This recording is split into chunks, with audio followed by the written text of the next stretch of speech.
खास तौर से हमारे भाइयों को जो आज यहां पर मौजूद है, हम महाराष्ट्र की हुकूमत से मुतालबा करते हैं कि इनको बेकसूर जब कोर्ट ने करार दिया तो इनको मॉनेटरी कंपनसेशन दिया जाए। और ये साध्वी मैडम प्रज्ञा ठाकुर, अजीब और गरीब बात है कि मैडम मोटरसाइकिल चलाते हैं, मैडम की मोटरसाइकिल है मगर मैडम नहीं चलाते, उनका कोई दोस्त चलाता, बड़ा दोस्त दिख रहा, उन्हें करीबी दिख रहा। उन्हें मध्य प्रदेश से मोटरसाइकिल मालेगांव को लाया, वो जलील मध्य प्रदेश से मोटरसाइकिल मालेगांव को लाया, लाकर बम ब्लास्ट किया 2008 का, लोग मारे गए।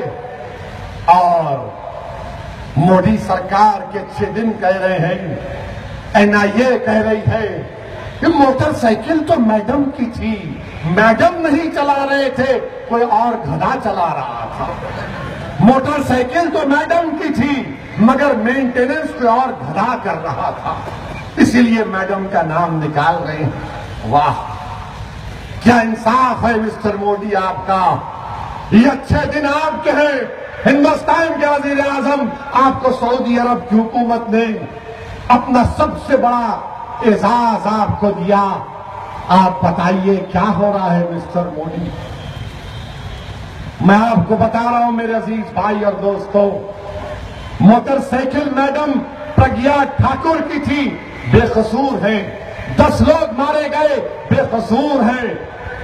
मुंबई 93 में एक मारुति वैन थी, एक मुस्लिम खातून के नाम पर थी, वैन में से हथियार निकले, कोर्ट ने कहा तुम भी मुलजिम, कोर्ट ने उम्र कैद की सजा सुनाई, सुप्रीम कोर्ट ने सुनाई। मिस्टर मोदी आपको क्या हो गया। आपकी एनआईए भी कह देती कि जब बंबई के बम ब्लास्ट में एक मारुति वैन एक औरत के नाम पर थी तो कोर्ट ने कहा तुम भी मुजरिम। जब मोटरसाइकिल साध्वी के नाम पर है तो साध्वी मुजरिम नहीं बन सकती क्या? जवाब दो, क्या साध्वी मुजरिम है या नहीं? मालेगांव के आवाम जवाब दो, क्या साध्वी मुलजिम है या नहीं? जोर से नारे तकबीर, अल्लाह अकबर की आवाज दो, नारे तकबीर। सुन लो इख्तिदार की कुर्सियों पर बैठने वालों, ये उस सरजमीन से इंसाफ की आवाज आ रही है जहां पर गरीबों का खून बहा, जहां पर इंसानों का खून बहा, जहां पर बच्चे यतीम हुए, जहां पर इन नौजवानों ने अपनी जिंदगियों को खराब कर दिया, लुट गए, पिट गए। आज इंसाफ का मुतालबा कर रहे हैं। क्या मोदी सरकार सुनेगी?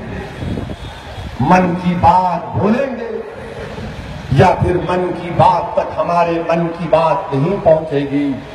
हम हुकूमत से मुतालबा कर रहे हैं, ये गलत हो रहा है, ये गलत हो रहा है।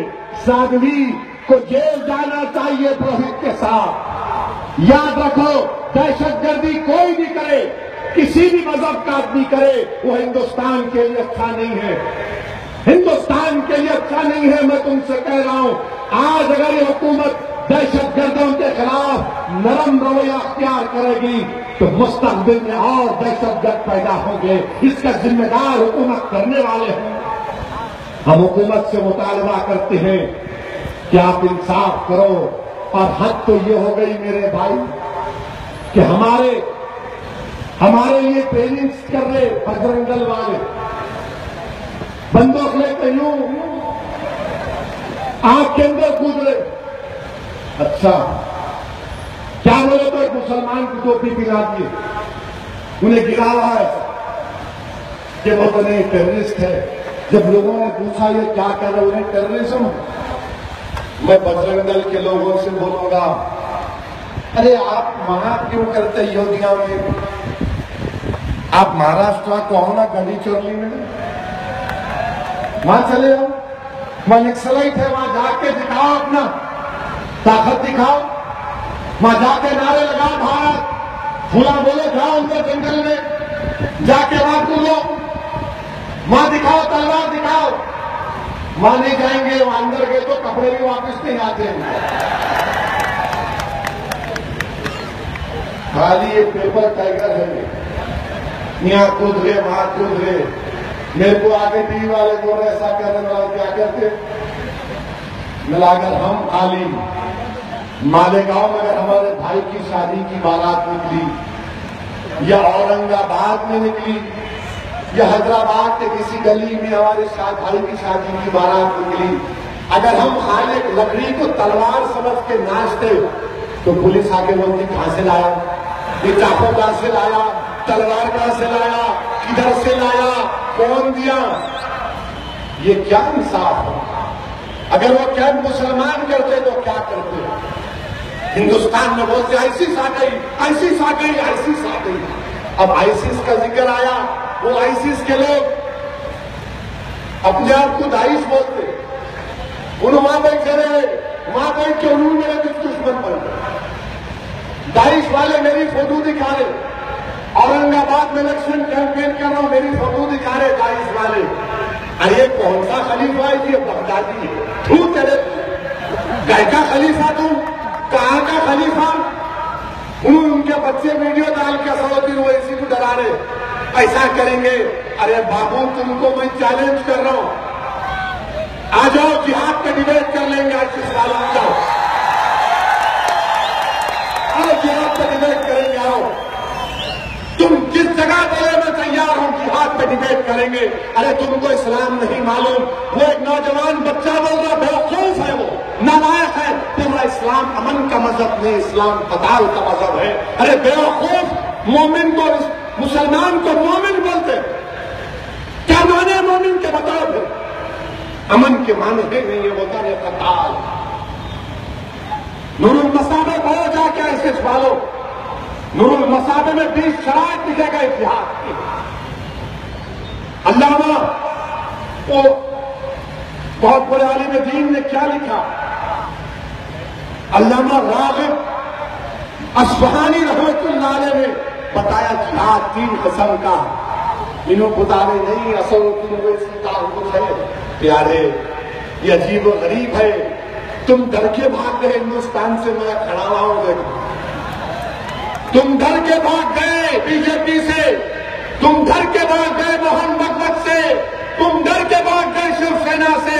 मैं डर कर नहीं भागा, मैं अल्लाह से डरने वाला हूं और इन तमाम से नहीं डरने वाला। मैं मुल्क से भागने वाला नहीं हूं, मैं जिंदा रहूंगा।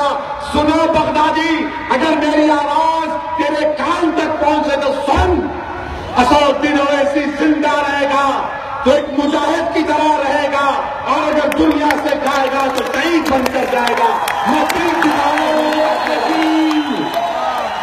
मैं पीठ दिखाकर नहीं भागने वाला, मैं हिजरत के मुकद्दस नाम पर फरार की जिंदगी नहीं गुजारूंगा। ये मुल्क मेरा है, इस मुल्क में रहूंगा, बाइज्जत मुसलमान बनकर रहूंगा, बड़े फख्र के साथ मुसलमान बनकर रहूंगा, अपने हक के लिए लड़ता रहूंगा। अरे वो वहां पर बैठकर ये बातें करने वालों, इस्लाम तुम हमको मत सिखाओ, इस्लाम हम जानते हैं, तुमसे अच्छा जानते हैं। तुम्हारे बाप को बगदादी को भी इस्लाम सिखाएंगे, और अगर हमसे बात करा तो बगदादी को कलमा भी पढ़ा देंगे इंशाअल्लाह। प्यारा मेरे दोस्त।